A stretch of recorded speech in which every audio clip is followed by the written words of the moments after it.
түсіне алған адамға жалғыздық деген жақсы нәрсе.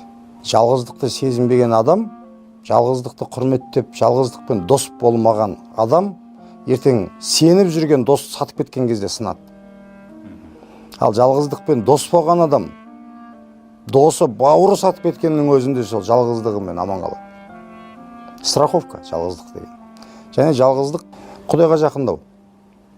Құдай жалғыз дейміз ғой. Құдайға жақындау. Біз Құдайдың бір кішкентай нұрынан жаралған пәрвердігер пендеміз. Сол нұрды ұлғайту.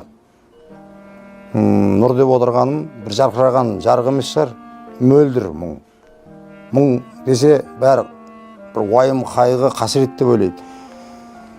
Мұңсыз адам, дымсыз адам дейді Абай атамыз. Мұң болмаған жерде дым болмайды, рух болмаған жерде түк болмайды дейді Мұқағали. Сол сияқты мұң мен рух егіз.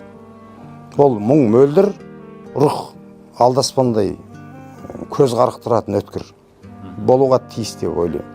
Сондықтан да ол мұң жалғыздықтың бір қараңғы жарығы.